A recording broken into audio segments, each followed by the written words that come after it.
আমরা ইশরাত এই মুহূর্তে যেতে চাই আমাদের আরেকজন সহকর্মী, দেখতে পাচ্ছি যে সুলতান মাহমুদ কনিক রয়েছেন ময়মনসিংহে। কনিক, আপনি এখন কোন আসনটিতে রয়েছেন একটু জানাবেন। পাশাপাশি 11টি আসন ময়মনসিংহে রয়েছে, সেখানে বিএনপি কিন্তু 8টিতেই বিজয়ী হয়েছে, 2টিতে দেখলাম যে আমরা 11 দলীয় প্রার্থী এবং 1টিতে স্বতন্ত্র। একটু জানাবেন সবশেষ চিত্র।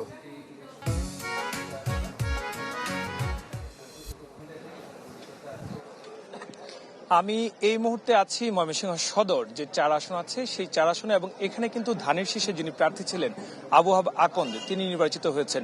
11টি আসনের মধ্যে আমরা দেখেছি যে জামাত এবং 11 দলীয় যে জোট রয়েছে সেখান থেকে 2জন প্রার্থী হয়েছেন, আর বিদ্রোহী একজন স্বতন্ত্র হিসেবে ময়মনসিংহ 1 সেখানে তিনি নির্বাচিত হয়েছেন। এর বাহিরে বলা চলে যে ধানের শীষের যে প্রার্থীরা ছিলেন তাদেরই এক ধরনের জয় জয়কার হয়েছে।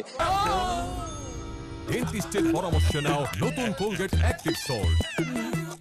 নেতাকর্মীরা যারা আছেন তারা অনেক বেশি উচ্ছ্বসিত, এবং তারা তাদের যে পছন্দের যে প্রার্থী তার পক্ষে কাজ করেছেন, তাকে বিজয়ী করেছেন। আমরা দু একজন নেতাকর্মীর একটু বক্তব্য নিতে চাই।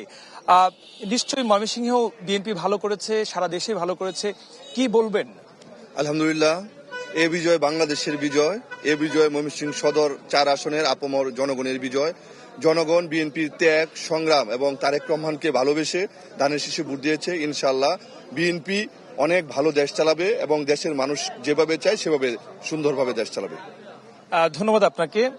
শুনছিলেন যে আসলে নেতাকর্মীদের মাঝে এক ধরনের উচ্ছ্বাস কাজ করেছে, কারণ তারা তাদের পছন্দের প্রার্থীর পক্ষে তারা কাজ করেছেন, ধানের শীষের পক্ষে কাজ করেছেন। দিন শেষে সেই বিজয় তারা ঘরে তুলতে পেরেছেন, এবং যারা বিজয়ী হয়েছেন তাদের বাড়িতে তারা যাচ্ছেন, নেতাকর্মীরা যারা আছেন তারা বাড়িতে যাচ্ছেন, শুভেচ্ছা বিনিময় করছেন।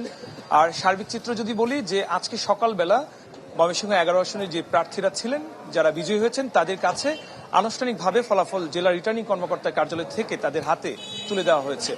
এই ছিল এখন পর্যন্ত সবশেষ।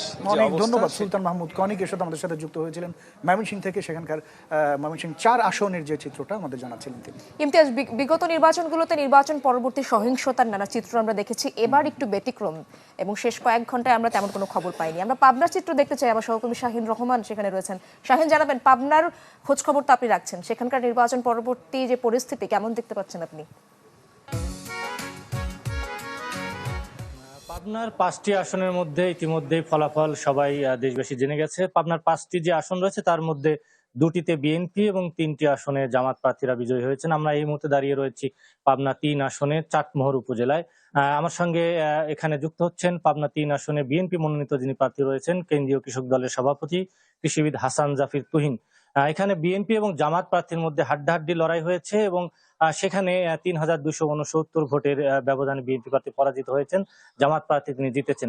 আমরা একটু যেতে চাই সেই প্রার্থী বিএনপি মনোনীত যিনি প্রার্থী রয়েছেন কৃষিবিদ হাসান জাফির তুহিনের কাছে। আমরা তার কাছে একটু জানতে চাইবো যে আসলে এই যে পরাজয়টা, যে হাড্ডাহাড্ডি লড়াইয়ের মাঝে আসলে এটার কারণ কি মনে হচ্ছে যে হারের পেছনে? আপনাকে ধন্যবাদ। এখানে গত নির্বাচনের 2-3 দিন আগে থেকে এখানে প্রশাসন, সামরিক এবং বেসামরিক প্রশাসন, ডিসি, এসপি, ইউএনও সহ এবং সামরিক বাহিনীর কর্মকর্তা সহ আমাদের নেতাকর্মীদের হয়রানি করেছে। নির্বাচনের আগের দিন রাতে বেলা বিভিন্ন নেতাকর্মীদের বাড়িতে তারা যৌথ বাহিনী রেড দিয়েছে, আর্মি রেড দিয়েছে, এবং নির্বাচনের দিন সারাদিন বিভিন্ন জায়গায় লাঠিচার্জ করছে, আমাদের অনেক নেতাকর্মী আহত করছে। বিশেষ করে নির্বাচনের গণনার সময় বেশ কিছু কেন্দ্রে সামরিক বাহিনীর কর্মকর্তা ঢুকে আমাদের নেতাকর্মীদেরকে জোর করে বের করে দিয়ে সেখানে একতরফা ভোট গণনা করা হচ্ছে, এবং ব্যাপক ভোট কারচুপি করা হচ্ছে। এবং এই জন্য আমি গতকাল রাতেই নির্বাচন কমিশন এবং ডিসি সাহেব বরাবর আমি অ্যাপ্লিকেশন দিয়েছি যে ভোট গণনা করা হোক, এখানে বড় ধরনের ব্যাপক ভোটে বিজয়ী ফলাফল যদি রিকাউন্টিং করা হয় এটা মনে করি। এবং আমি এছাড়া অনেক প্রমাণ রয়েছে যেগুলোর মাধ্যমে আমাকে কারচুপি করে অন্যায় করে হারিয়ে দেওয়া হচ্ছে। আমি এর প্রতিকার চাই নির্বাচন কমিশনের কাছে এবং দেশবাসীর কাছে। ধন্যবাদ। শুনছিলেন বিএনপি মনোনীত প্রার্থী পাবনা 3 আসনে বলছিলেন। এর বাইরে আমরা বিচ্ছিন্ন 2-1টি খবর পেয়েছি। পাবনা 4 আসনে আটঘরিয়া উপজেলায় গত রাতে নির্বাচন পরবর্তী ফলাফল ঘোষণার পরে একজন বিএনপি সমর্থকের বাড়িতে হামলা ভাঙচুর এবং স্থানীয় বিএনপি অফিসও ভাঙচুর করা হয়েছে, এবং এ বিষয়ে স্থানীয় বিএনপি নেতাকর্মীরা বিক্ষোভ করেছেন। যে অভিযোগটি উঠেছে জামাত শিবিরের কর্মীরা তারা কিন্তু এই ভাঙচুরের সঙ্গে জড়িত। তো সব মিলিয়ে এখন পর্যন্ত 2-1টি ঘটনা ছাড়া পাবনার পরিবেশ শান্তিপূর্ণ রয়েছে, এবং যে বিজয়ী প্রার্থীরা তারা এই বিষয়টিকে নিয়ে ভোটারদের মাঝে তারা শুভেচ্ছা বিনিময় করেছেন, এবং যারা পরাজিত হয়েছেন তারা পাবনা 4 এবং পাবনা 3 আসনে বিএনপি মনোনীত প্রার্থী, তারা জেলা রিটার্নিং কর্মকর্তার কাছে ভোট পুনর্গণনার আবেদন করেছেন। এই ছিল পাবনা থেকে সর্বশেষ।